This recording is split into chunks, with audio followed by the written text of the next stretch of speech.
السلام عليكم ورحمة الله وبركاته. بسم الله الرحمن الرحیم.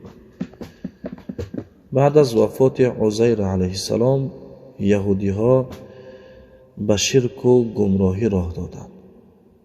یعنی عزیر علیه السلام را پسر خدا خواندند و بار دیگر در بین یهودی ها فسق و فساد و جادوگری شروع شد تا که یکی از قبیله های بنی اسرائیل به فلسطین آمدند که از نسل یعقوب علیه السلام بودند. آن قبیله را آل عمران می نامیدند. اعوذ بالله من الشیطان الرجیم. ان الله اصطفى آدم و نوحا و آل ابراهیم و آل عمران علی العالمین. براستی خداوند آدم و نوح و خانواده ابراهیم و خانواده عمران را بر جهانیان برتری داد. بعد از عزیر علیه السلام الله متعال از آل عمران یعنی از خانواده عمران زکریا علیه السلام را پیغمبر اختیار کرد. زکریا علیه السلام از پسران دان و از نسل سلیمان علیه السلام بود. در دمشق زندگی میکرد، یعنی در سوریه زندگی میکرد و به فلسطین آمد. این قصه را الله متعال از همسر عمران آغاز کرده است، یعنی مادر مریم و اشیا علیه السلام. زن عمران علیه السلام باردار نمیشد، یعنی عمرشان بسیار بلند رفته بود، پیر شده بودند و باردار نمیشدند. روز همسر عمران به درخت نگاه کرد، دید که دو گندش که یعنی چوجه های خود را خوراک میدادند. پس بعد از دیدن این منظر زیبا همسر عمران علیه السلام آرزو کرد. همسر عمران آرزو کرد که کودکدار شود، یعنی فرزنددار شود و دعا کرد. اعوذ بالله من الشیطان الرجیم. اذ قالت امرأة عمران رب إني نذرت لك ما في بطني محررا فتقبل مني إنك أنت السميع العليم. هنگامی که همسر عمران گفت پروردگارا من آنچه را در شکم دارم برای تو نذر کردم که از برای خدمت بیت المقدس و پرستشگری باشد، پرستشگری تو باشد. پس از من بپذیر که تو خود شنوای دانایی. یعنی اگر فرزنددار شود فرزند خود را در بیت المقدس میماند.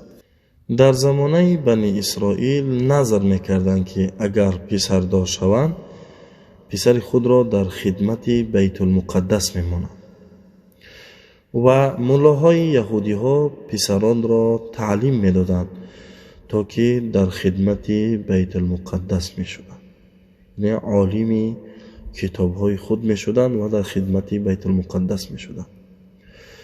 وقتی همسر عمران باردار شد و تولد کرد، دختر تولد کرد.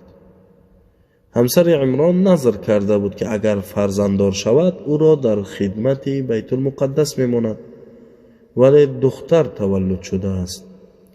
یهودی ها دختران را در خدمت بیت المقدس نمیگذاشتند. اعوذ بالله من الشیطان الرجیم.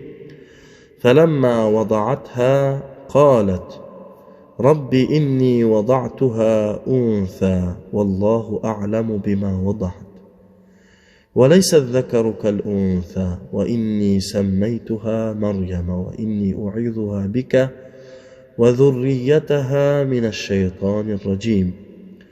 پس هنگامی که تولد کرد گفت، یعنی همسر عمران گفت پروردگار من او را دختر تولد کردم و خدا با آنچه او تولد کرد داناتر بود. یعنی الله متعال میداند که دختر است، یعنی که دختر تولد می شود. و پسر همانند دختر نیست. یعنی در اینجا الله متعال دختر را هم یک مرتبه داد که دختر مرتبه خود را دارد. و همسر عمران میگوید و من او را مریم نامگذار کردم و من او را و فرزندانش را از شر شیطان رانده شده به تو پناه میدهم. عمران پدر مریم کلان ملاهای یهودی ها بود. همسرش گفت به عمران مریم را به بیت المقدس برای خدمت بسپاریم. عمران گفت اگر نظر کرده باشی باید برای خدمت بسپاریم. یعنی نظر کرده بودی که نیت کرده بودی، نظر کرده بودی که اگر فرزنددار شوم او را به خدمت بیت المقدس میسپاریم. اکنون وقتی که تولد شد دخترم باشد اگر نظر کرده ای باید ما او را بسپاریم. یعنی وقتی شخص نظر میکند و یعنی نظر میکند که اگر فلان کار شود، مثلا من 1000 سامان صدقه میدهم، اگر کارش شد و صدقه نکرد گناهگار میشود. یعنی برای اینکه وعده داده بود حتمی باید اجرا کند. اگر امکانیت پیدا کرد حتمی باید اجرا کند. در اینجا همسر عمران از الله متعال دعا کرده بود که پروردگارا من مریم را و فرزند مریم را از شر شیطان رانده شده به تو پناه میدهم. الله متعال دعایش را قبول کرد. رسول الله صلی الله علیه و سلم میفرماید کل مولود من بنی آدم یمسه الشیطان باصبعیه، یعنی که باصبعه الا مریم بنت عمران و ابنها عیسی. هر کودکی که تولد می شود از فرزندان آدم شیطان او را می زند، یعنی که می پوچد با انگشتانش او را می پوچد، یعنی که می زند از حقد و حسدی که دارد، مگر 2 نفر را، مریم دختر عمران را و پسر مریم عیسی را. همین 2 شخصیت را شیطان یعنی وقت تولد شدن نتوانست که اذیت برساند. دیگر هر کودکی که تولد می شود هنگام تولد گریه می کند، از ضرر شیطان گریه می کند، یعنی شیطان به او حتمی ضرر می رساند. فتقبلها ربها بقبول حسن و انبتها نباتا حسنا و کفلها زکریا.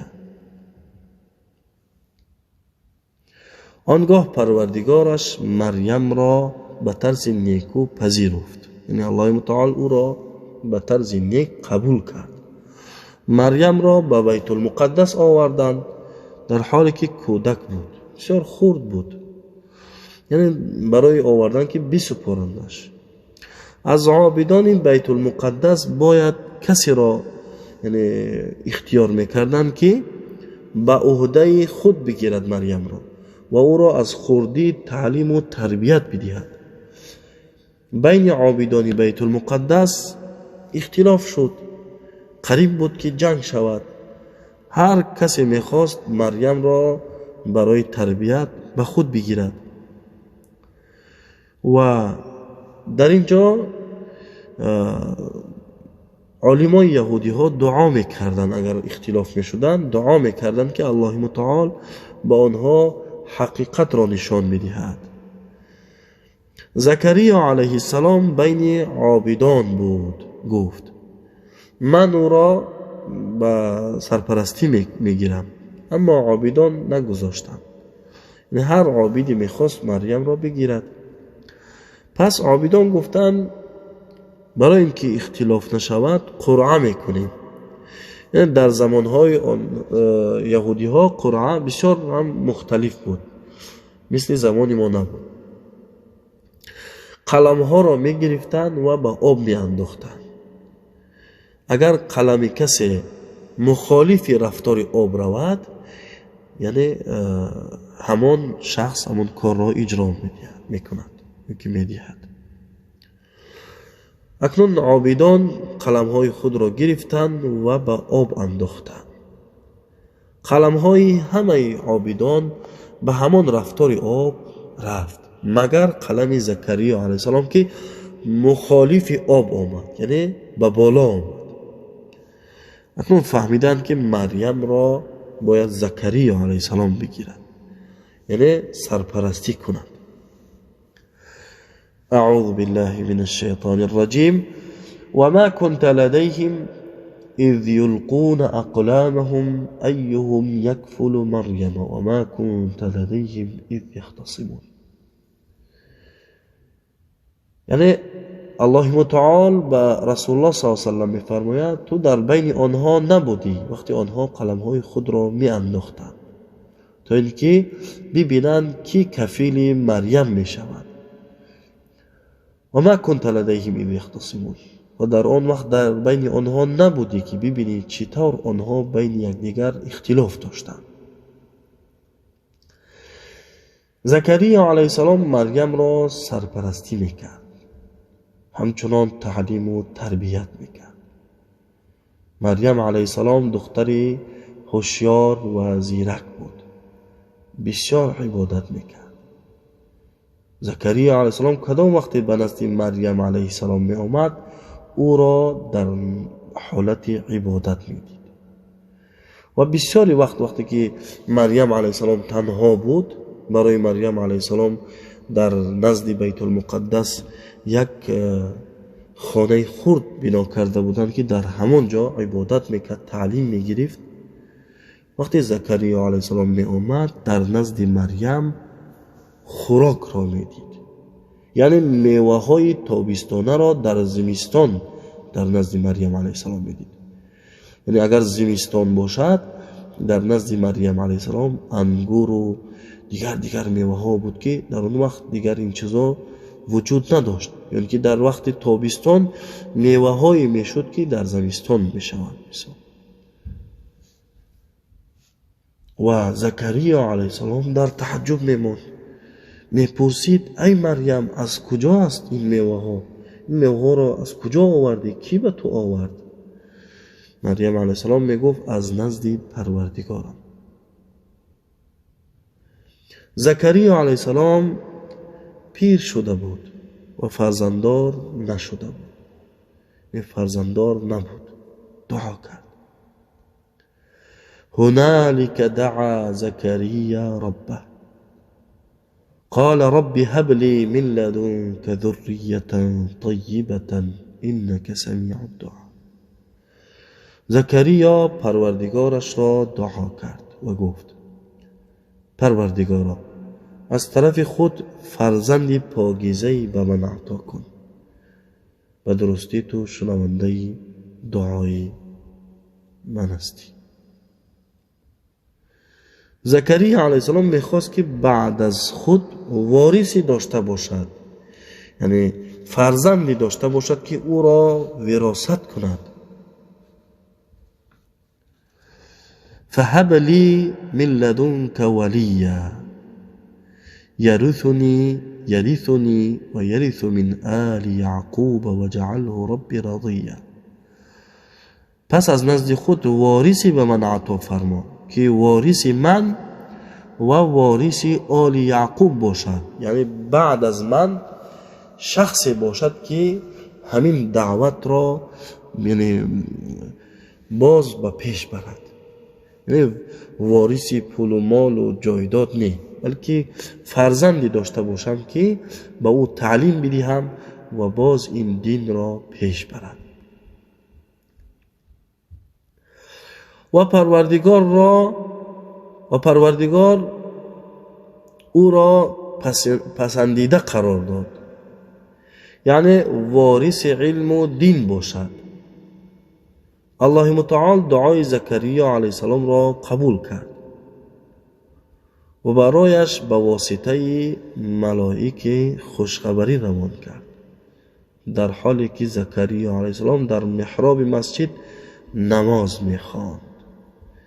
اعوذ بالله من الشیطان الرجیم فنادته الملائكة وهو قائم يصلي في المحراب أن الله يبشرك بيحيى مصدقا بكلمة من الله وسيدا وحصورا ونبيا من الصالحين. وقتی زکریا علیه السلام نماز میخوان، ملائکه صدا کرد او را، گفت پروردگار خوشخبری داد که به تو فرزندی می شود، یعنی به تو فرزندی عطا می شود که نام او یحیی است. یحیی یکمین پسری بود که این نامگذاری شد برای زکریا علیه السلام. و پسری تو یحیی یک نبی از انبیای صالحین الله می شود. یا زکریا انا نبشرك بغلام اسمه یحیی لم نجعل له من قبل سمیا. ای زکریا، ما برای تو خوشخبری می دهیم که برای تو فرزندی می شود، نامش یحیی هست. این چنین نام را پیش از این به کسی نگذاشته بودیم. یعنی همچنان نام پسری زکریا علیه السلام یحیی، این هم یک تحفه بود از جانب الله متعال. بعد از این خوشخبری زکریا علیه السلام بسیار خوشحال شد. یعنی زکریا علیه السلام با همسرش سالهای زیادی منتظر فرزند بودند. اکنون وقت رسیده بود که یعنی خوشحال شوند.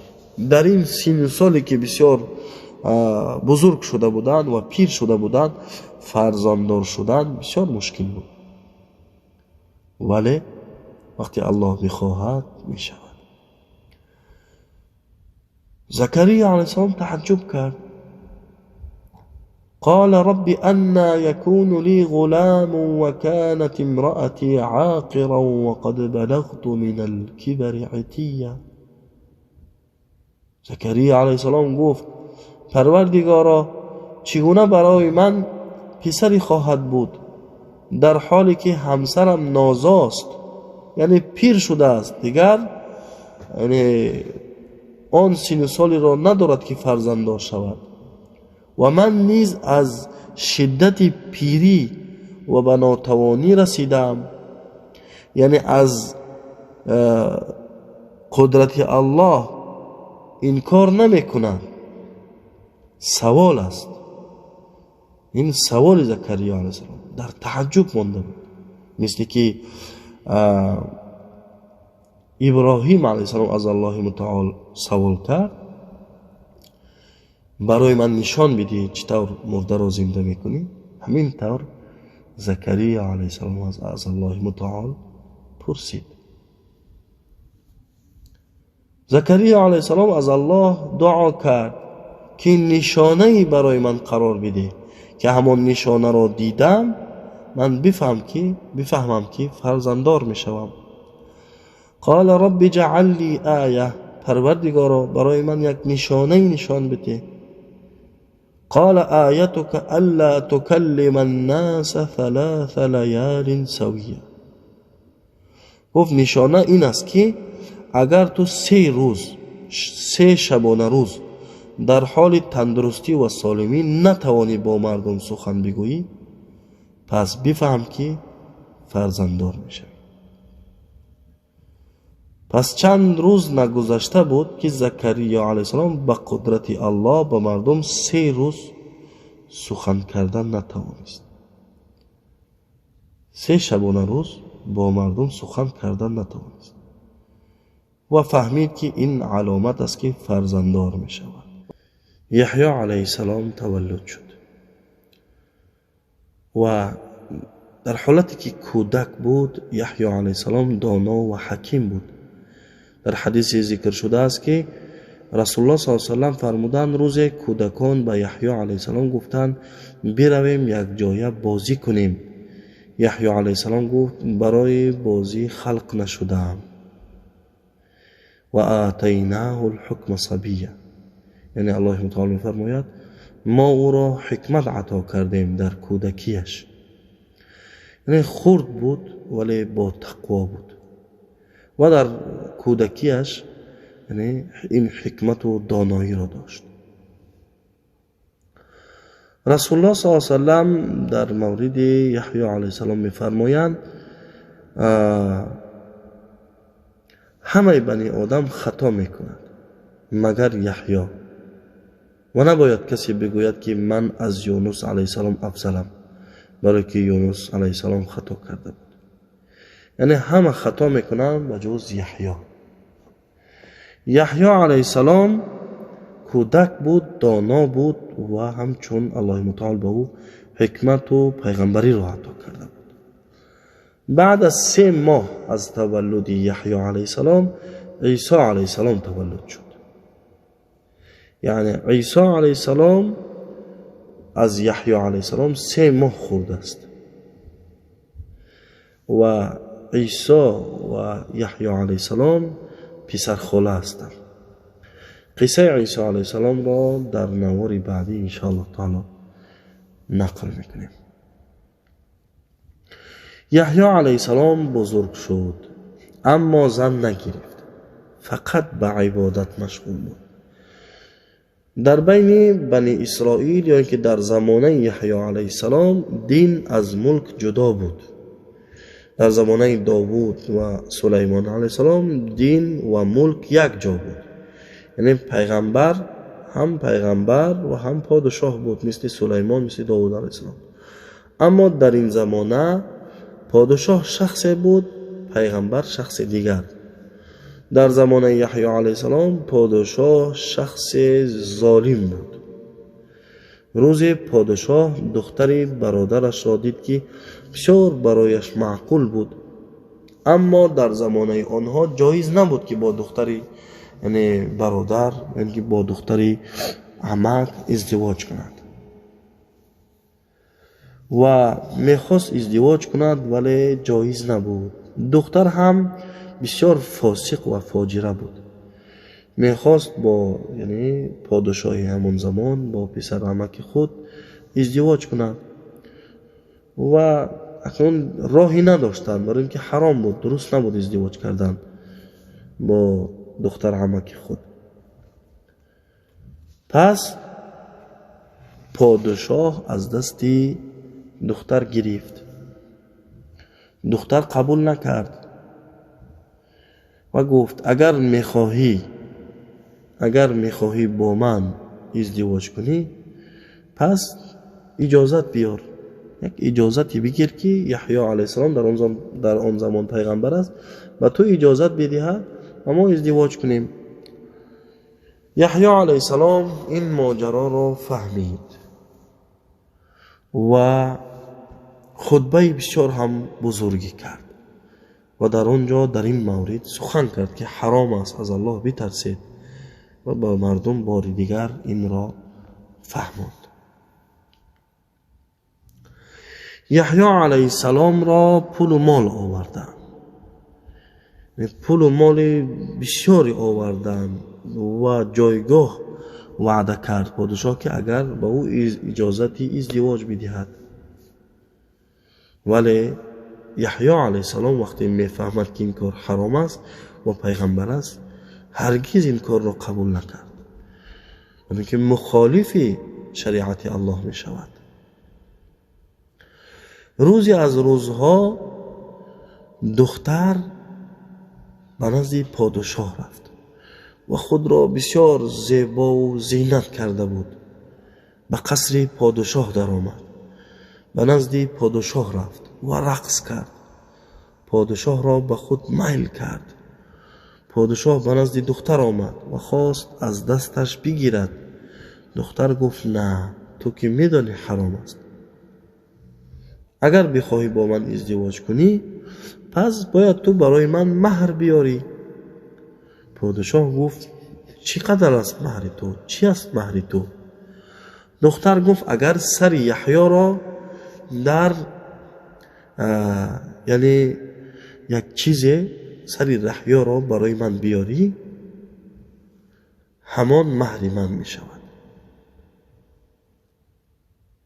پادشاه ظالم و گمراه بود، امر کرد به سرلشکرانی خود که سر یحیی را برایم بیارید، یعنی او را بکشید، سرش را ببرید و او را به من بیارید. سربازان هم رفتند به مسجد. یحیی در محراب نماز میخواند. یحیی علیه السلام را کشتند و سرش را از تنش جدا کردند و به پادشاه آوردند. پادشاه سر یحیی را به دختر نشان داد و با راه حرام با دختر عمک خود ازدواج کرد. یعنی با راه حرام شریعت الله را نظر نکرد، پیغمبر را کشت و به این کار حرام دست زد.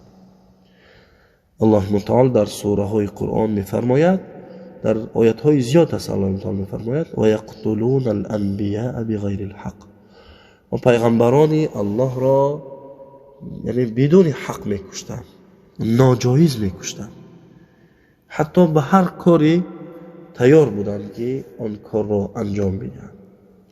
پیغمبر را پیغمبر نمی شماریدند، پیغمبران زیادی را بنی اسرائیل میکشتند. بعد از شهید شدن یحیی علیه السلام اکنون میخواستند زکریا علیه السلام را هم بکشند تا که زکریا علیه السلام خون پسر خود را طلب نکند. در این مورد یا که قصه زکریا علیه السلام قصه های زیادی ذکر شده است. یکی از آنها در این مورد ذکر شده است که زکریا علیه السلام درون درخت درآمد و پنهان شد. یک طرف لباسش از درخت برآمد.